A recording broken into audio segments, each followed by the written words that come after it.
says that Sunday he received a target letter from special counsel Jack Smith, who is investigating the efforts to overturn the 2020 elections. A target letter indicates you're not just a component of an investigation or a subject of an investigation, but the epicenter of it, the target of a federal investigation. So often when somebody receives a target letter in a federal investigation, they are eventually charged with a federal crime. Former president put the news out himself, in the process trying to characterize it, accusing the target letter and the special counsel of being a Biden administration overreach, a political targeting of Donald Trump. He also criticized the fact that he got the target letter, he says, on a Sunday while he was at a political event.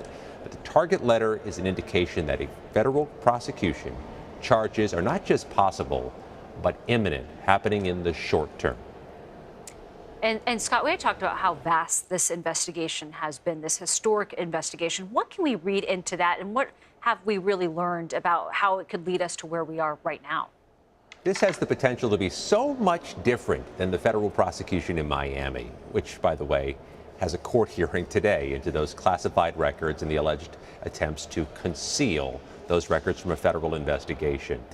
In the January 6th case, the bandwidth, the broadness of this case is seemingly limitless. It includes not just who and what gave rise to the deadly attack here on the U.S. Capitol grounds January 6, 2021, but what became of all those fake electors, all those electors who try to become alternates and to change the verified election results of the swing states in 2020, Wisconsin, Michigan, Arizona, Georgia. Also alleged threats against election officials and election workers, some of which we heard about during those public hearings last year of the House Select January 6th committee.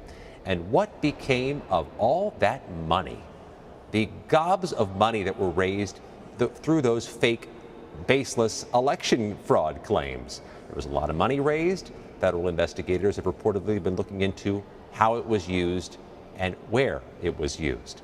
There's also more. I mean, there are all these other components we don't know about because the witness list seems to be so large. Yeah, there were some of those fake electors who were called to testify before this grand jury. Key members of the Trump inner circle, including his vice president, Mike Pence, called to speak to this grand jury. There seems to be a sense here that if and when criminal charges come from Jack Smith for the January 6th component of his investigation, there could be a very large-scale case filed. Yeah, and Scott, just not just that. I mean, members of his own family have testified, and we sort of speculated that as the list of witnesses got closer and closer to the president, that this was a possibility.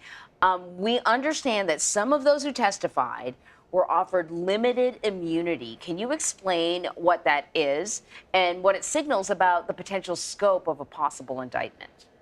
Though we can't confirm it in this singular case or singular investigation, it's quite common in the federal criminal system for key witnesses, sometimes even eventual co-defendants, to get some type of agreement with the prosecutions to give their testimony, give aid to the prosecution in return for leniency, the dropping of charges, or a plea agreement. In this case, there are this broad set of possible witnesses and witnesses who spoke to the grand jury, any one of whom could have been a cooperating witness, somebody for whom the special counsel offered a promise of leniency in return for help with the investigation. It's just a distinctive case. There's really no parallel to this one, not even in the other federal criminal case against Donald Trump, because there are so many components, so many moving parts, so many players in the effort to overturn the 2020 election and in that one-of-a-kind historic attack on the U.S. Capitol. Mm-hmm. Absolutely. And as we had mentioned, a large number of people have been charged in relation to this. How could that play into what we're seeing now? Yeah, we've watched more than 1,000 people face charges and face court appearances in connection with the siege of the U.S. Capitol. And there's an expectation that hundreds more will face arrest eventually. And in some of these cases, in some of them, you hear the defendants attribute their actions that day to Donald Trump, saying they believe their commander-in-chief directed them to the Capitol and to fight that day.